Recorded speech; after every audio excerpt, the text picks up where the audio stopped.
Olá, sexto ano, bom dia. A nossa aula de ciências de hoje nós vamos fazer a correção da atividade de casa e vamos começar o capítulo 3 falando sobre litosfera, tá? Sobre os tipos de rochas, ok?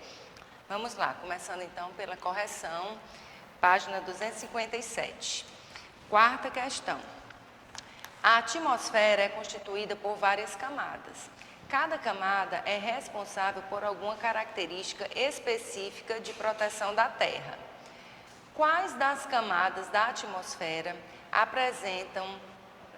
apresentadas a seguir são responsáveis pela proteção contra meteoros e contra a radiação solar, respectivamente? Então, contra meteoros é a mesosfera, né? E contra a radiação solar é a estratosfera, tá? Então, portanto, o item C. Quinta questão. Na fotografia a seguir, é possível encontrar diferentes camadas que compõem o planeta Terra, tá? Então, a gente observando essa camada. Quais camadas podem ser observadas na imagem? Justifique sua resposta, tá? Estão presentes as camadas da atmosfera, litosfera, tá? Biosfera e hidrosfera. É possível ver essas camadas por meio dos elementos que as compõem. Os animais e as plantas fazem parte da biosfera. Bio quer dizer vida, né? Então, são os seres vivos que estão presentes nessa camada. Pois precisam de ar para respirar e trocar gás de oxigênio e gás carbônico, evidenciando a presença da atmosfera, né? Atmosfera, que é essa camada que tem o ar. Além das nuvens que estão no céu, também mostram a existência dessa camada. Além disso tudo que se observa na imagem, está sobre o solo, né? O solo faz parte da litosfera, que é o assunto que a gente vai estudar hoje, capítulo 3, litosfera. E o rio que compõe a hidrosfera, que é a parte que tem água, né? Hidro vem de água, tá? Então, essa é a justificativa para as respostas, né? Que estão presentes 4 camadas: atmosfera, litosfera, biosfera e hidrosfera. Sexta questão. O planeta Terra é o único do sistema solar a apresentar vida. Em diversas regiões podemos encontrar uma variedade de seres vivos que compõem a biosfera. Cite as características que propiciam a vida no planeta Terra. Então, por que no planeta Terra, né, é o único planeta, né, que até no momento tem-se vida? Presença de água, a distância da Terra em relação ao Sol, que faz com que tenha-se uma temperatura propícia, né, e adequada para a existência dos seres vivos, a presença de uma atmosfera, que é aquela camada que tem vários tipos de gases, dentre eles o oxigênio, né, para os seres aeróbios respirarem, a presença do campo magnético, a camada de ozônio, né, que nos protege contra a radiação ultravioleta do Sol, a energia solar que nos aquece e nos mantém numa temperatura adequada, e a presença das placas tectônicas que estão presentes no nosso solo, tá? Então, sexta questão, a gente fica por aí. Agora, nós vamos para a página 258, completar esse relacionando conceitos, ok? Vamos lá. Planeta Terra possui camadas como a hidrosfera, né, formada por água, tá? Nós temos também a atmosfera, que é formada por ar.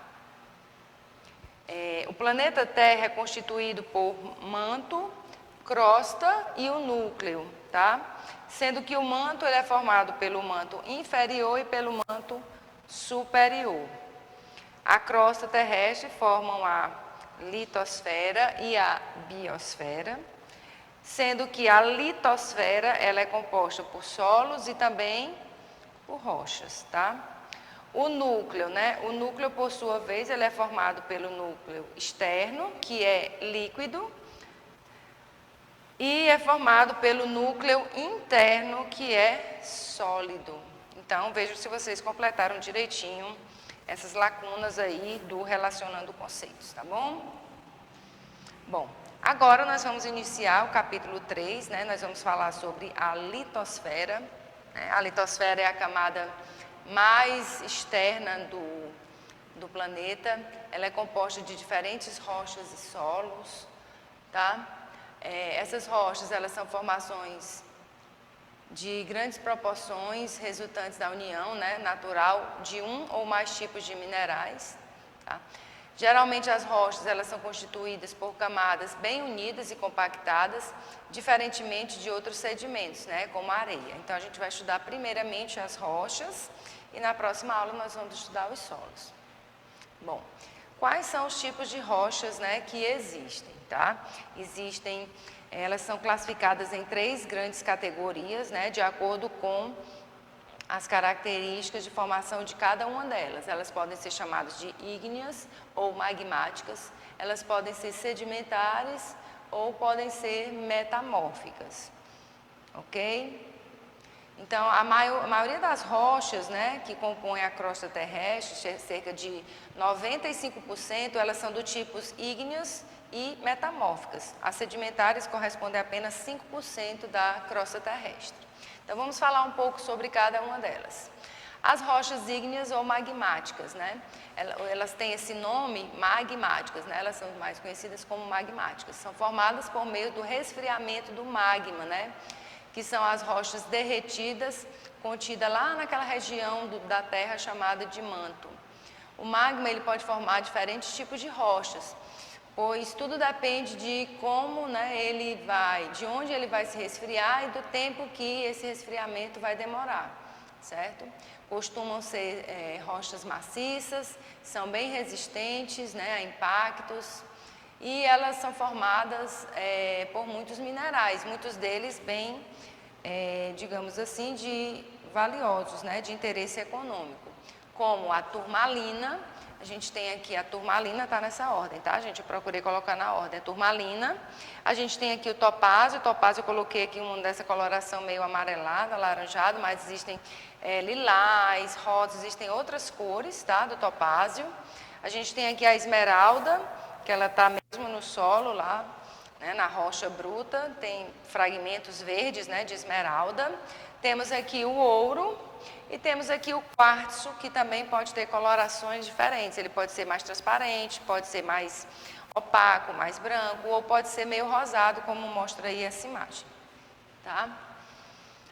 Bom, aqui a gente tem um exemplo, né, da formação rochosa de origem magmática, que é o arquipélago de Fernando de Noronha, né? Muito bonito, e essas rochas, elas tiveram, né, sua origem a partir do magma, tá? Por isso que elas são classificadas como rochas magmáticas. Bom, agora nós vamos falar sobre as rochas sedimentares, né? As sedimentares, elas são formadas na superfície da terra, né, por meio do desgaste causado por outras rochas já existentes. Com a ação de água, das chuvas e também dos ventos, esses pedaços de rocha são denominados sedimentos, eles são levados para outros lugares, né, como o fundo do mar, rios, onde eles se depositam. Ao longo do tempo, esses sedimentos eles são compactados, né, ficam compactados, bem prensados pela ação das águas, da pressão e da gravidade, e formam várias camadas, né, e a partir de várias camadas formam-se as rochas sedimentares, tá? Então aqui a gente tem essa imagem que mostra, é uma imagem aqui do Brasil, lá na Bahia, tá? A gente é a Chapada da Diamantina, certo? Então representa, né, é um exemplo de rochas sedimentares, tá?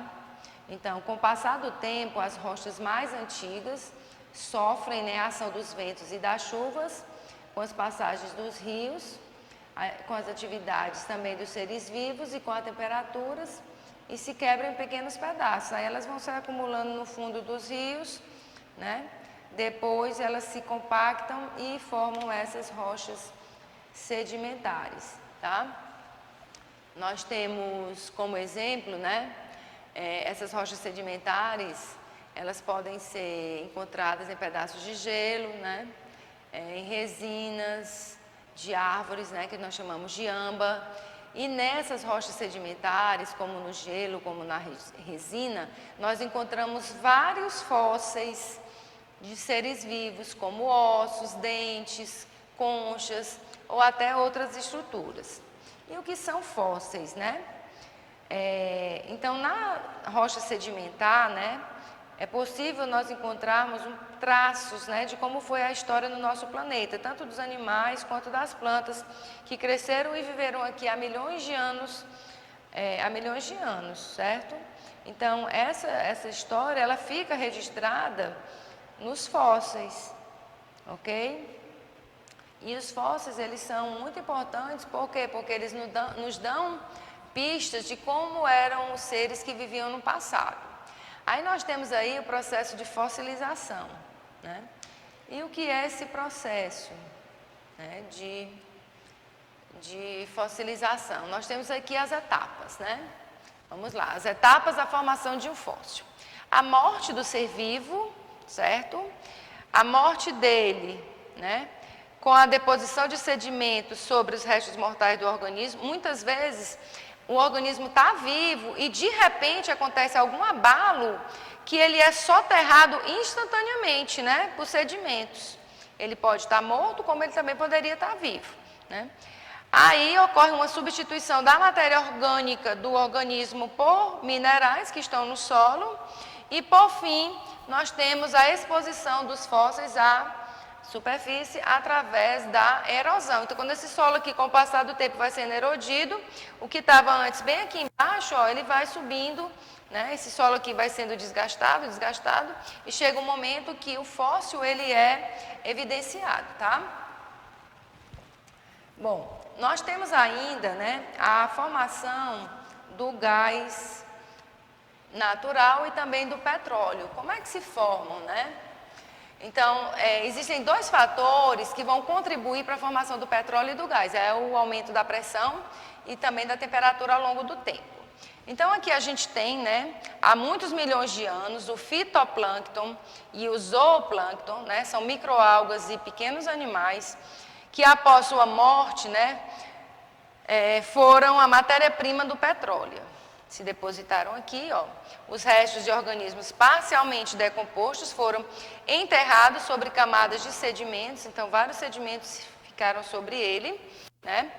Formaram-se hidrocarbonetos que migraram nas rochas até ficarem retidos, tá?